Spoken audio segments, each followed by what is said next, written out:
স্ত্রীর দূরত্বের কারণ কি জানেন? একজন স্ত্রী যতই তখনই ধীরে ধীরে স্বামীর থেকে দূরে সরে যায় যখন সে বুঝতে পারে স্বামীর কাছে তার অনুভূতির কোনো মূল্যই নেই। হ্যাঁ, স্বামী তার কাছে তার তার ভালোবাসা, কষ্ট বা চাওয়া পাওয়ার কোনো কিছুতেই গুরুত্ব দেয় না, বরং সুযোগ পেলেই তাকেই অবহেলা করে আর সবার সামনে অপমান করে স্ত্রীর। গ্রামের গৃহিণী হয়ে ঘরে বসে 15,000 টাকা ইনকাম করি, প্রতি মাসে কিছু কিছু টিপস ফলো করলে আপনারাও পারবেন। তো নতুন দিনে নতুন আরেকটি ভ্লগ ভিডিও নিয়ে হাজির আমি আপনাদের মাঝে সাবহানা, ভারতের ছোট্ট একটি গ্রাম শীতলকুচি জেলা থেকে বলছি। তো welcome back to my channel. আসসালামু আলাইকুম। তোমরা সবাই কেমন আছো?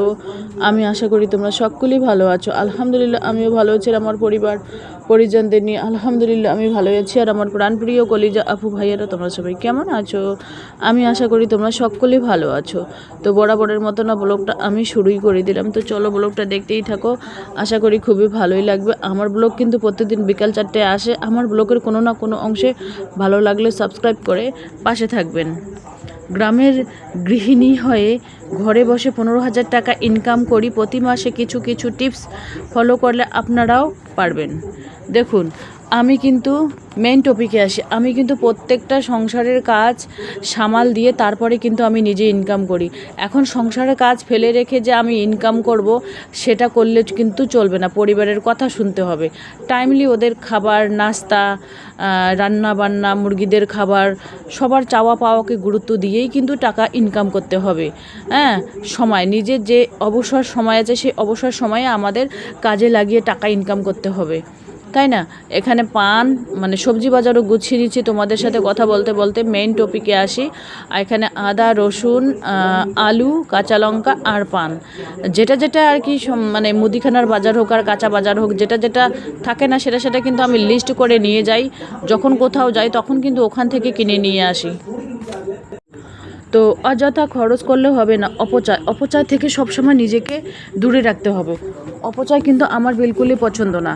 কারণ দেখুন, এক গাদা আলু আছে, আরও এক গাদা নিয়ে আসলাম, এসে ওইগুলোই শেষ হয় নাই, তবে আরও নিয়ে আসলাম, ওইগুলো করলে কিন্তু চলবে না। এখানে দেখতে পাচ্ছেন কাঁচা হলুদ, আমি কিন্তু কাঁচা হলুদ নিয়ে এসেছি 1 কিলোর মতো এর আগে। তো এই মানে বড় থালাটার মধ্যে রেখে দিয়েছি, এখানে হাওয়া বাতাস পায়। আর আলুগুলো এখানে রেখে দিচ্ছি। কিছু কাঁচা লঙ্কাও আছে এখানে। যেহেতু আমরা শুকনো লঙ্কার তরকারি খাই, মাঝে মাঝে কাঁচা লঙ্কা ও মানে শাক টাক দিয়ে খাবার জন্য নিয়ে এসেছি অল্প স্বল্প করে। আর পাশের বাজারে যেটা সবজি বাজার বা মুদি বাজার নিয়ে আসবে 1 টাকা হলেও কিন্তু এখান থেকে কোনো সেভ থাকে না। একটু দূরের বাজার থেকে নিয়ে আসলে 1 টাকা হলেও কিন্তু সেভ পাই। আমরা গৃহিণীরা কিন্তু এভাবে যদি বুদ্ধি খাটিয়ে চলি তাহলে কিন্তু অনেক কিছু করা সম্ভব। যদি বুদ্ধি খাটাতে না পারি তাহলে অনেক কিছু, কেন অল্প কিছু করা সম্ভব না। এই যে দেখুন 10 টাকার পান অনেক দিছে, আর এখানে গনাগাতা 10 টাকার পান 5টা দেয়, ছোট ছোট সাইজের।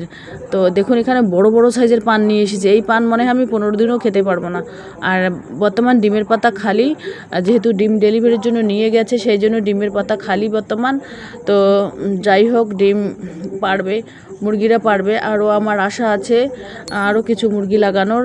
তো যাই হোক, প্লাস্টিকের ব্যাংকটা কেটে নিয়েছি, তো খারাপ লাগছে। 15,000 টাকা আমি ওই প্লাস্টিকের ব্যাংক কেটে পেয়েছি। তার মধ্যে 3,500 টাকা দিয়ে ওই হ্যাভেলস কোম্পানির 3,000 টাকা দিয়ে একটা ফ্যান নিয়ে এসেছি। যেহেতু প্রচুর পরিমাণে গরম পড়েছে সেহেতু আর কি ওই ফ্যানটাই নিয়ে এসেছি হ্যাভেলস। আগের বছরও এই ফ্যানটা নিতে চাইছি কিন্তু টাকার অভাবে নিতে পারি নাই। হাজব্যান্ডকে বলেছিলাম, ওনার কাছেও টাকা ছিল না, আমাকে কেউ হেল্প করে নাই। আমি নিজের ইনকামের টাকা দিয়ে নিজেই নিয়ে এসেছি। দেখুন, সময়ের শখ সময়েই পূরণ করতে হবে। ফ্যানটা কিন্তু বেকার না। স্ট্যান্ড ফ্যান হ্যাভেলস কোম্পানির স্ট্যান্ড ফ্যানের যা হাওয়া, হেভি হাওয়া। তো যাই হোক, নিয়ে এসেছি, আমি নিজে হাওয়া খাচ্ছি, ছেলেমেয়েরাও খায়। আমার নিজের একার জন্য তো নিয়ে আসিনি, সবার জন্যই নিয়ে এসেছি। তো যাই হোক, সবাই যদি 200-400 টাকা করে হেল্প করে তাহলে আমার কিন্তু খুবই ভালোই লাগে। কিন্তু কেউ আমাকে হেল্প করেনি, ছেলে মেয়ে, হাজব্যান্ড। তো আমার নিজের ইনকাম যেহেতু আছে সেই জন্য ওদের অত জোর করি নাই। যাই হোক, কোনো সমস্যা নাই। আর এই যে দেখুন টাকাগুলো আমি এভাবে রেখে দিয়েছি।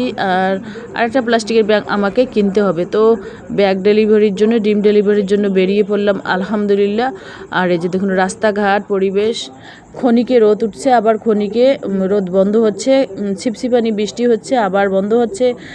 মুষলধারে যে বৃষ্টি হবে আধা ঘন্টা, 1 ঘন্টা বা 5 মিনিট, সেটাও হয় না।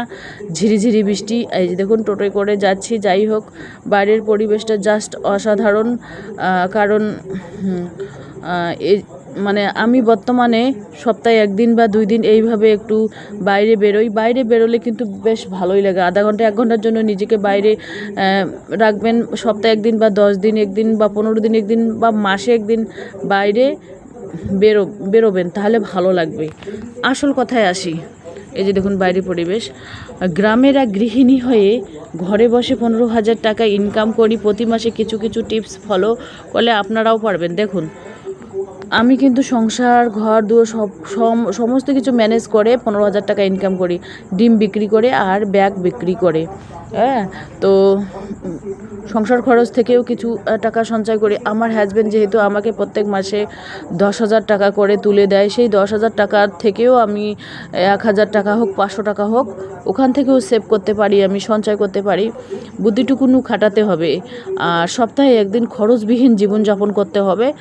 আর কারণ ছাড়া বাইরে বেরোনো যাবে না। আর সপ্তাহে 1 দিন মাছ মাংস ছাড়াই কাটিয়ে দিতে হবে। এই সমস্ত যদি বুদ্ধি খাটাতে পারো আর টিপস ফলো করতে পারো, তাহলে তোমরাও কিন্তু 15,000 টাকা মাসে সঞ্চয় করতে পারো। আমি বলছিলাম না, আগের ব্লকে আছে 10,000 প্লাস ইনকাম করি। তো এই যে দেখুন আকাশ মেঘলা মেঘলা করেছে, মনে হয় বৃষ্টি আসবে আসবে এরকম ভাব, কিন্তু আসে না। মানে 2-3 দিন থেকে এরকম চলছে, মানে বৃষ্টি আসে আসে ভাব, এমন ভাব দেখায় মনে হয় এক্ষুনি আকাশ ভেঙে মাথায় পড়বে, এত বৃষ্টি আসবে। কিন্তু পরে দেখা যায় কোনো বৃষ্টি নেই, কোনো বৃষ্টির কোনো আতাপাতা নেই, ছিপছিপানি বৃষ্টি হয় আর চলে যায়। তো এই যে দেখুন আমাদের বাড়ির পাশে এটা বড় ধরনের ব্রিজ। তো এই যে দেখুন আমাদের বাড়ির পাশে একজন দিদির চাল কুমড়ো যা হয়েছে, বাপরে বাপ, অনেক বড় বড় চাল কুমড়ো হয়েছে, দেখে অবাক। আমরা রোপণ করে আমাদের হয় না, মানুষের চাল দিতে হয়। অবাক লাগে না? নিজের বাড়িতে যদি এরকম কোনো শাকসবজি থাকে, যদি বাজার একবেলা না থাকে, কিন্তু চালিয়ে দেওয়া যায় আরামসে। আর স্বাদ ছাড়া শরীরের পক্ষেও উপকার হয় আর কি। তো এই অ্যালোভেরাটা এখানে রেখে দিয়েছে, পানি দেই। আর দেখুন নিচে লাউয়ের চারা রোপণ করেছি, 3টা হয়েছে, আবার 2টো গজাচ্ছে। এখানে বড় সড়ো করায় তারপরে নিচে রোপণ করবো। এই যে দেখুন কবুতর খাবার খাচ্ছে। আর এই যে দেখুন রোদ উঠেছে, এটা হচ্ছে বিকালে রোদ, শেয়ার করলাম তোমাদের কাছে। তো যাই হোক, এই যে আমার টিনের চালিতে আমি কিন্তু সব শুকাই, কি যেন কাঁঠালের বিচি, তোমার জামা কাপড়, অনেক কিছু আমি কিন্তু শুকোতে দেই। আর এখানে দেখুন একটা লঙ্কার গাছ উঠেছে, আর একটা কি যেন পুঁইয়ের গাছ উঠেছে। আর এখানে চাল কুমড়ো এখনই খালি উঠলো, চাল কুমড়ো আর একটা সাতপুতির গাছ। আর এই যে দেখুন আমার দুধ কচুটা অনেক বড় হয়েছে, মুরগিরা খেয়েই ফেলে আসে আর ওই পাতার মধ্যে খেয়েই ফেলে। তো যাই হোক, এই যে দেখুন এখানে একটা পুঁই গাছ হয়েছে, এই যে কুশাচ্ছে আর কি, মুরগি খেয়ে নিয়েছে তো কুশাচ্ছে। আর এই যে দেখুন এইভাবে সবুজ তুলে বেঁধে তুলে দিয়েছি। জায়গা নেই, তবু উঠানের মধ্যেই আর কি বীজ রোপণ করি, তাতেই হয়ে যায়। তোমাদের মুরগিদের এক ঝলক না দেখালে নয়, মুরগিদের তো দেখাতেই হবে, তাই না? এই যে দেখুন মুরগিদের খুলে দিলে একেবারে মনে হয় ফারাক্কার ব্রিজ খুলে গেল। ফারাক্কার ব্রিজ খুলে গেলে যেরকম হয় সেরকম হয়ে যায়। তো যাই হোক, এদের নিয়েই আমার সময় কাটে। কারণ আমি কারো বাড়িতে ঘন ঘন যাই না, 2-4 জন যেখানে মহিলা বসে থাকে সেখানে আমি যাই না। আমি সবসময় ঝগড়াকে ভয় করি, সেই জন্য এড়িয়ে চলি আর কি। এই সমস্ত শ্বশুরবাড়ির থেকে চলে এসেছি এই কারণে, মানে পরিবেশ ভালো ছিল না, সেই জন্য শ্বশুরবাড়ি থেকে উঠে এসেছি। যাই হোক, পরিবেশের কারণেই কিন্তু আমরা সবাই আলাদা আলাদা থাকতে চাই, এটাই হচ্ছে মেন কারণ। যাই হোক, আমার কলতলাটা এরকম, মানে আমাদের কলের পানি খুব খারাপ, সব বাসনকুসন লাল টসটসে হয়ে যায়। এই যে দেখুন, সপ্তাহে 1 দিন বা 2 দিন ওই কলতলাটা একটু বুরুশ দিয়ে ডলে ডলে ঘষে ঘষে দিই, আবার সবুজ সবুজ শ্যাওলা হয়। এখানে ব্লিচিং পাউডার এনে ছিটিয়ে দিতে হবে, তাহলে আর বুরুশ দিয়ে অত খাটনি করে কাজ করতে হবে না, তাহলে সাদা সাদা হয়ে যাবে। দোকানদারকে বলে কয়ে নিয়ে আসতে হবে। তো চলো, আজকের ব্লগ এ পর্যন্তই। ততক্ষণ তোমরা সবাই সুস্থ থাকো, সাবধানে থাকো, টাটা, আল্লাহ হাফেজ।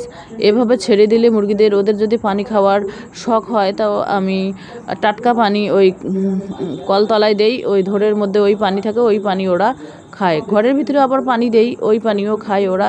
তো দেখাচ্ছি রান্নার আজকে কি আয়োজন। আমার মা যে পাট শাক দিয়েছে, তাই একটু ভাজি করব, আর ডাল করব, আর আলু ভাজি করব, কাঁঠালের বিচির ডাল করব। এখানে রাইস কুকারে ভাত বসিয়ে দিয়েছি, আলহামদুলিল্লাহ। তো যাই হোক, এই যে দেখুন, আলু ভাজা ছেলের পছন্দ খুব, সেই জন্য আলু ভাজা করতেছি এখানে। কারণ আলুতে যদি পানি, প্রথম অবস্থাতে পানি দেওয়া হয়, ভাজাটা কিন্তু কড়কড়ে হয় না। ওই জন্য প্রথম অবস্থায় পানি না দিয়ে ধিমি আছে আলুটাকে ভাজা করতে হবে, তাহলে কিন্তু জ্যাপে হবে না আর কি। তো স্ট্যান্ড ফ্যানটা এভাবে রেখে দিয়েছি, যাতে ধুলোবালি না পড়ে।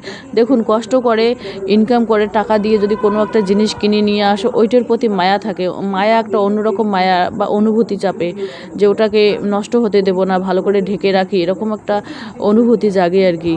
তো ওখানে ইঁদুর গর্ত খুঁড়েছে, ওই মুরগিদের খাবার দেখে ইঁদুরের উপদ্রব বেড়েই যায়। এই যে দেখুন, লাউ গাছগুলো এখানে রোদের মধ্যে শুকোতে দিয়েছি।